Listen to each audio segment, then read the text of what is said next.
जी नमस्कार, स्वागत है आप सभी का हमारे चैनल सी टेट अधिगम में। दोस्तों, आज की इस वीडियो में हम लोग डिस्कस करने वाले हैं 1857 के विद्रोह के महत्वपूर्ण सवालों को। जी हाँ, आपको हम बताते चले कि यह 1857 के विद्रोह से किसी भी कॉम्पिटिटिव एग्जाम में एक सवाल तो अवश्य रहता है। इसलिए यह वीडियो महत्वपूर्ण भी होगा क्योंकि सारे कंपटीशन में इस सवाल को पूछा जाता है। लगभग कोई भी ऐसा कॉम्पिटिटिव एग्जाम नहीं होता जिसमें यह सवाल न हो।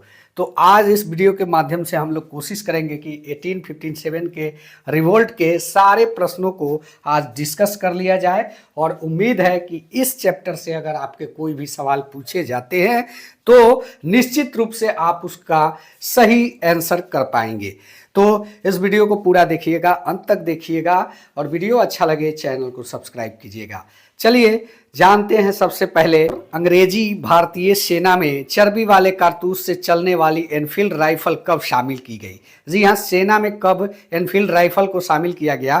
तो इस प्रश्न का सही जवाब क्या होगा? नवंबर 1856, दिसंबर 1856, जनवरी 1857 और फरवरी 1857। जी हाँ, इसका सही आंसर क्या होगा यही आपको बताना है। इस वीडियो में हम 1857 से सारे प्रश्न को डिस्कस करने वाले हैं। अब आपको बताते चले कि जो इसका सही आंसर होगा वह क्या होगा। आपको पता होना चाहिए कि 1856 में सरकार ने पुराने लोहे की बंदूक ब्राउन बेस के स्थान पर नवीन एनफील्ड का प्रयोग का निर्णय लिया। इसके बहुत सारे कारण थे और नवीन यानी कि नए एनफील्ड का शामिल होना सहूलियत के दृष्टि से सेना के लिए जरूरी था, क्योंकि उसमें जो है पहले ब्राउन बेस में क्या होता था कि बारूद के लिए अलग पैकेट हुआ करता था और जो है कारतूस के लिए अलग से पैकेट यानी बुलेट्स के लिए अलग से पैकेट हुआ करता था। कभी कभी ब्राउन बेस में ऐसी भी समस्या आती थी कि बारूद भरने के बाद कभी ज़्यादा मात्रा में लोड हो जाता था या फिर कभी कम मात्रा में। तो कम मात्रा में होने पर वो मिस फायर हो जाता था और ज़्यादा मात्रा में लोड होने पर राइफल ही फट जाता था। तो ऐसे में ब्रिटिश गवर्नमेंट ने यह निर्णय लिया कि सेना को एक नए टेक्नोलॉजी की की आवश्यकता है। इसलिए उसने एनफील्ड राइफल को शामिल किया। कब किया? दिसंबर 1856 में। जी हाँ दोस्तों, ये टॉपिक इतना मज़ेदार है कि एक कहानी की तरह इसको समझने में बहुत ही मज़ा आएगा। मैं आज इस वीडियो में सिर्फ प्रश्न को कराने जा रहा हूं, लेकिन इसके अगले वीडियो में मैं कोशिश करूंगा कि एक आधा घंटा से लेकर 1 घंटा का एक वीडियो हो जिसमें पूरी कहानी की तरह 1857 के चैप्टर को डिस्कस किया जाएगा। बहुत ही मज़ेदार यह चैप्टर है। पढ़ने के बाद लगता है कि ये कोई काल्पनिक दुनिया में खो गए हैं। जी हाँ दोस्तों, तो चलिए नेक्स्ट प्रश्न की तरफ चलते हैं। यहाँ पे आपको देखने को मिलेगा जो नेक्स्ट प्रश्न है कि भारत के प्रथम स्वतंत्रता संग्राम का मुख्य तात्कालिक कारण क्या था? जी हाँ, कोई भी स्वतंत्रता होती है या कोई भी वर्क होता है तो उसके कुछ कॉजेस होते हैं। तो यहाँ पे जो पूछा जा रहा है प्रमुख तत्कालिक कारण के बारे में पूछा जा रहा है। लॉर्ड डलहौजी की हड़प नीति, अंग्रेजों का धर्म हस्तक्षेप का संदेह, सैनिकों में असंतोष की भावना और भारत का आर्थिक शोषण। देखिए, अगर कॉज की बात करें तो ये सारे कॉज सही है, लेकिन यहाँ पे पूछा क्या गया है कि स्वतंत्रता का मुख्य तत्कालिक कारण क्या था, यानी कि यहाँ जो है मेन कॉज पूछा गया है। तो अगर मेन कॉज की बात करें तो सबसे ज़्यादा जो है अंग्रेजों का धर्म हस्तक्षेप, ये धर्म हस्तक्षेप करना ही एक सबसे बड़ा असंतोष का कारण था। क्योंकि जो है राइफल में भी आप लोगों ने देखा कि जो उसकी जो न्यू एनफील्ड राइफल थी उसमें गाय और सुअर की चर्बी का उपयोग किया गया था। उसके जो मुंह पे जो पैकेट सील होता था उसमें चर्बी के माध्यम से उसको सील किया होता था। अब सैनिकों को करना क्या होता था? उसको मुंह से या दांत से खोलना पड़ता था। तो भाई सैनिक में मुस्लिम लोग भी हैं और हिंदू लोग भी हैं। तो सैनिक में अगर मुस्लिम है, सुअर की चर्बी ये उनके धर्म को कहीं ना कहीं ठेस पहुंचाएगी और गाय जो है या हिंदू धर्म के लिए पूजनीय है। इसलिए दोनों ही धर्मों के लोग की आपत्ति थी जो सेना में थे। तो मान लीजिए कि जो आदमी पैसे के लिए सेना में भर्ती हुआ है, अपनी जीविका को चलाने के लिए भर्ती हुआ है, वो आदमी तो अपने धर्म को संकट में नहीं डालेगा। इसलिए जो सबसे बड़ा जो कारण था वो यही था कि अंग्रेज का धर्म हस्तक्षेप संदेह। जी हाँ, यानी कि 2 का बी ऑप्शन सही हो जाएगा। चलिए नेक्स्ट प्रश्न की बात करते हैं। मंगल पांडे की घटना हुई थी, कहाँ पे हुई थी? सबसे पहला सवाल जो है 3 नंबर प्रश्न का, क्या मेरठ में हुई थी या फिर बैरकपुर में, अंबाला में, लखनऊ में? जी हाँ, आपको बताते चले कि 29 मार्च 1857 में बैरकपुर में जो हुआ था वो चर्बी वाले कारतूस का प्रयोग हुआ था, उसको करने से मंगल पांडे ने इनकार कर दिया था।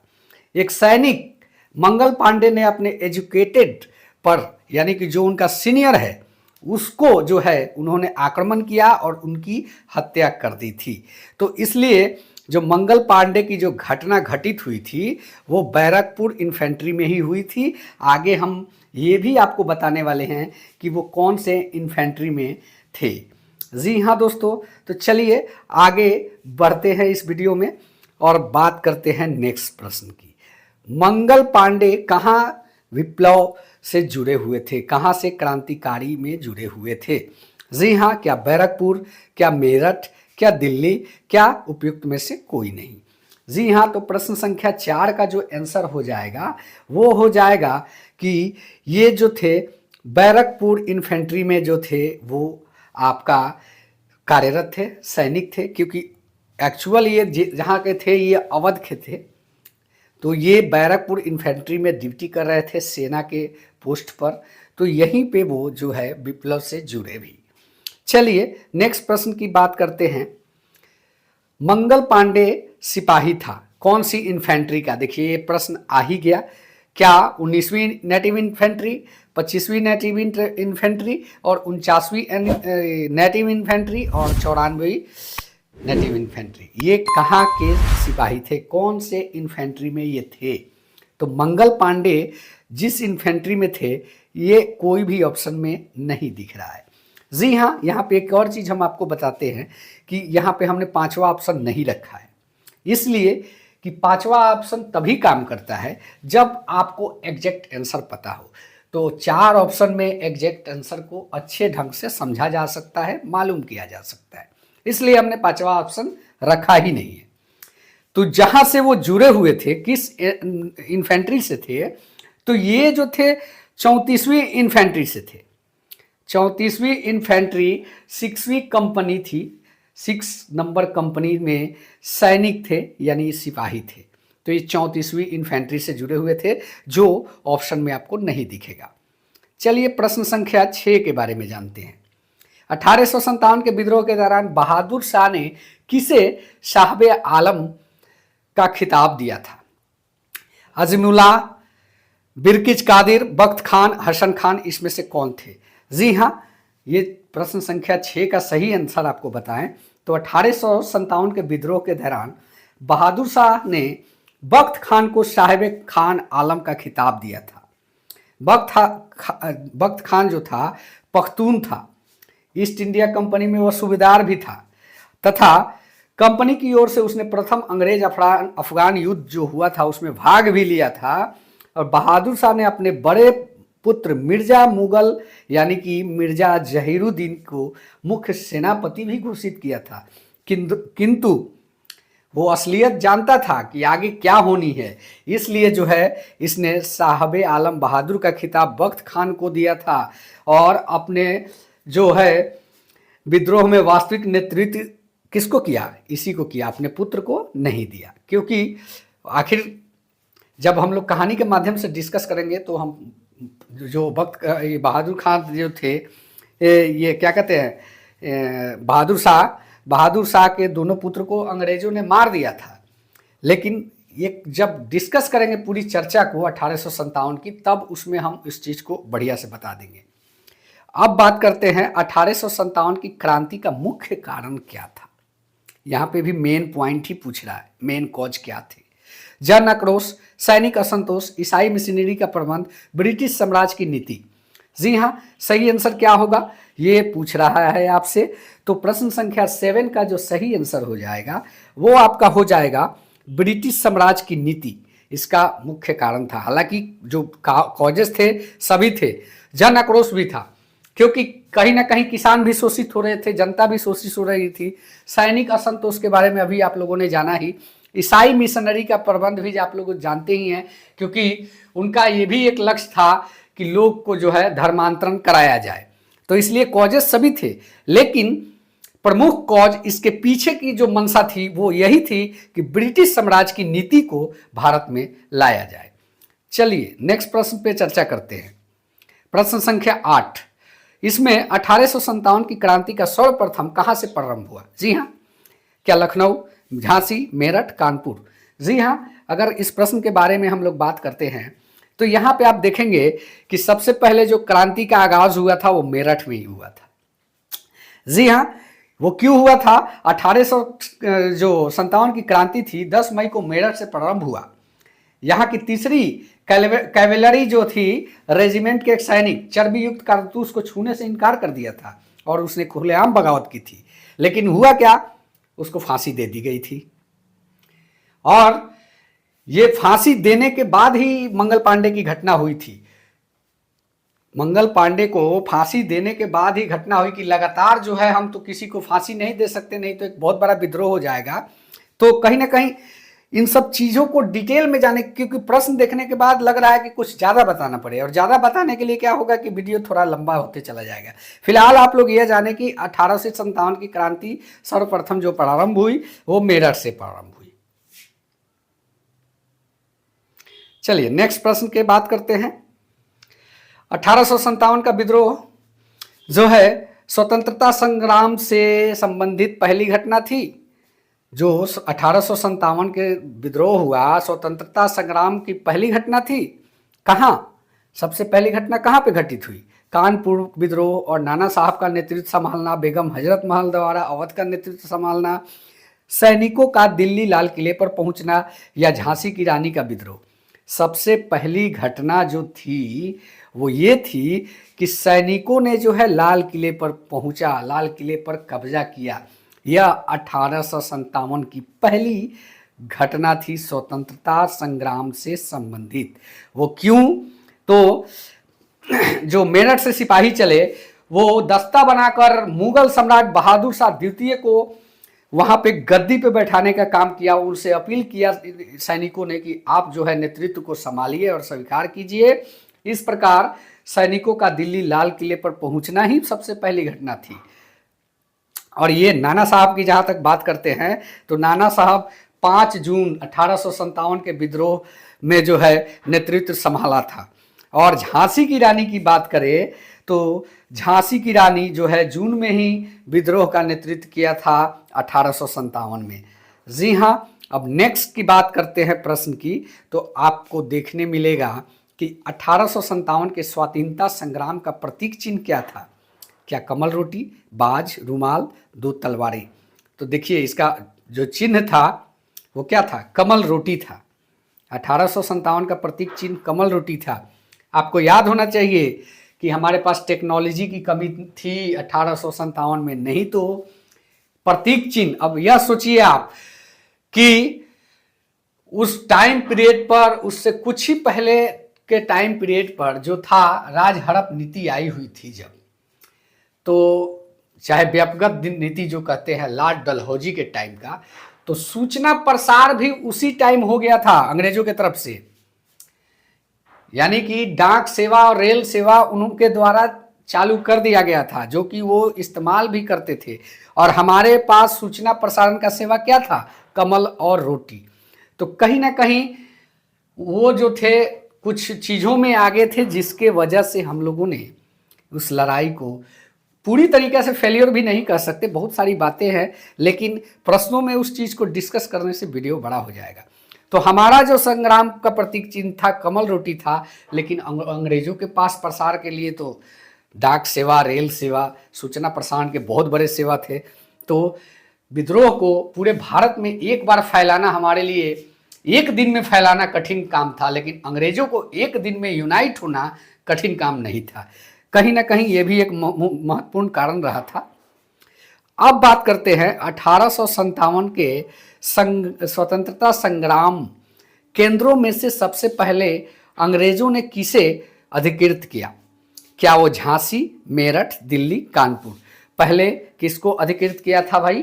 तो सब जानते हैं कि कैप्टन निकलसन के नेतृत्व में 3 महीने की घेराबंदी के पश्चात 20 सितंबर 1857 को जो है अंग्रेजों द्वारा दिल्ली को पुनः प्राप्त कर ली गई थी।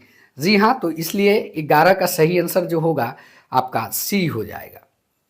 चलिए नेक्स्ट प्रश्न की ओर चलते हैं। 1857 का जो स्वाधीनता संघर्ष की वीरांगना लक्ष्मीबाई की जन्मस्थली कहाँ थी?